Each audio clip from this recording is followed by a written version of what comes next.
Welcome to the program, friend. It's been several days now since the Republican senators sent out their open letter to the Iranian regime. And if you've been watching the news or listening on your radio or reading your newspaper, you know that the Obama administration and their lackeys are enraged. Let me make a point that the Christian community, the Christian church, Christian theologians, by and large, have never deprecated nationalism or pride or patriotism. But patriotism and loyalty to your country always has to be subservient to loyalty to God, to the kingdom of heaven, to the laws of God. And we are a chosen generation, a royal priesthood. Our citizenship is in heaven, the scripture says.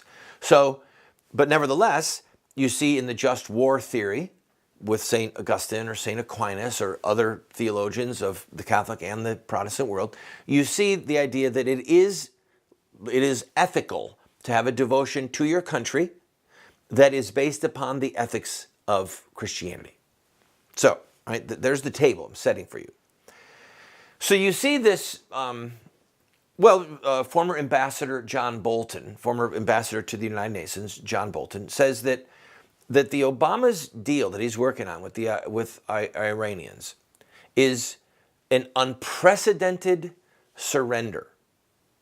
Unprecedented surrender. Now, I've spent a good bit of time talking about this on the show, and I don't want to spend too much time here because I actually want to read to you the letter. And for all the news coverage that I've seen, nobody's shown the letter. And the letter is actually almost funny. And you'll see why in a minute. But the Obama administration is paving the way for the Iranians to get a nuclear weapon. It's just that simple. So the question that we have to ask is it okay for the Iranians to have nuclear weapons? That's the only question. In other words, we're not up in arms that England has nuclear weapons. After World War II, I'm certain that some of our scientific discoveries were shared with the English so that they could have nuclear weapons, okay? Originally, after World War II, there was a small handful of people that by international agreement and basically by having guns to nations' heads, there was only a small handful of nations that were permitted by international agreement or by international force to have nuclear weapons. That number has grown substantially. India, Pakistan, Israel. The question is, do we want, or does the world want, or do Iranians' neighbors want the Iranians to have a nuclear weapon? That's the question. Is it safe for the world? Does it make the world more dangerous? Will the Iranians perhaps use these weapons against Israel? Would they use them against Saudi Arabia? Because Iran is made up of Shiites, Saudi Arabia is made up of Sunnis, and they have a blood feud going on that goes back all the way to the first generation of Muhammad's successors. Would Iran use these nuclear weapons against us to blackmail us? Would they use them against a European nation? We don't know.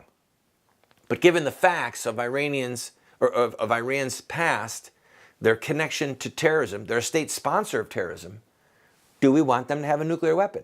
And if we can stop it, should we? All right? Let me quickly read to you the letter. And I know that this is going to take me a little bit more time than I wanted, but here we go.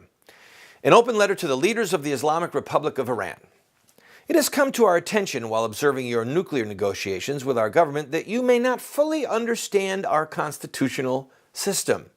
So here we go. Right off the bat there, it's pedantic. They're talking down to them, and maybe they deserve it. Thus, we are writing to bring to your attention two features of our Constitution. Power windows and power door locks. I'm sorry.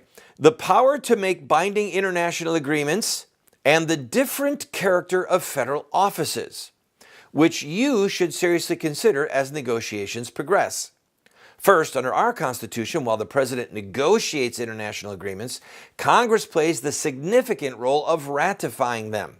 In the case of a treaty, the Senate must ratify it by a 2/3 vote. A so-called congressional executive agreement requires a majority vote in both houses, in both the House and the Senate, which, because of procedural rules, effectively means a 3/5 vote in the Senate. Anything not approved by Congress is a mere executive agreement. Do you see that as much as this is educating the Iranians, this is also educating Americans? You see this? Senate, did you know that the Senate has to ratify a treaty? President Carter worked so long and hard on, I think it was SALT I, with Brezhnev, the leader of the Soviet Union. And the Senate refused to ratify it. It was a treaty that never became law.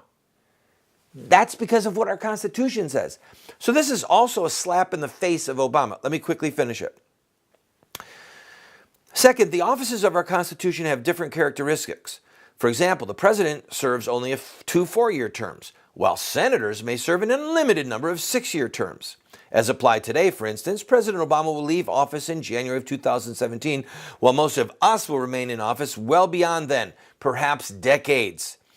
What these two constitutional provisions mean is that we will consider any agreement regarding your nuclear weapons program that is not approved by the Congress as nothing more than an executive agreement between President Obama and Ayatollah Khamenei.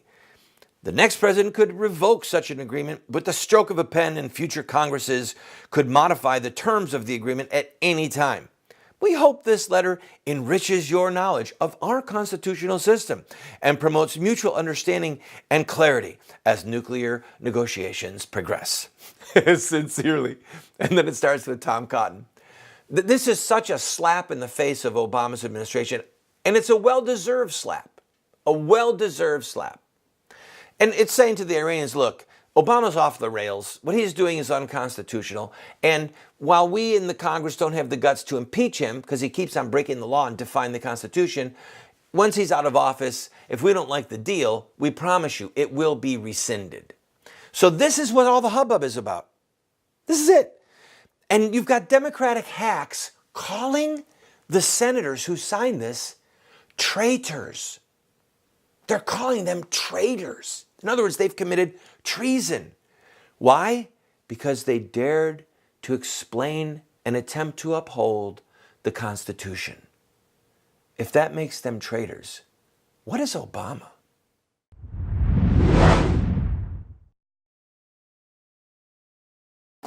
Hey, everyone's been asking me, when's Unstoppable coming out on DVD? Well, it's here. And I have created my own deluxe signature version of Unstoppable that contains not only the movie, but over 5 hours of additional curriculum and study guides for your family. It's perfect for your homeschool, educational facility, small group Bible study, and family devotions. And I'm going to share with you some of the spiritual warfare that surrounded the release of this film. This box set also includes extended scenes, new music videos, the inside scoop on the whole Facebook controversy. So what are you waiting for? I made this special version with my family in mind, and I know your family will be blessed by it too. Unstoppable 2.0 Deluxe Signature Version, available only here at KurtCameron.com. I can't wait for you to experience what's inside.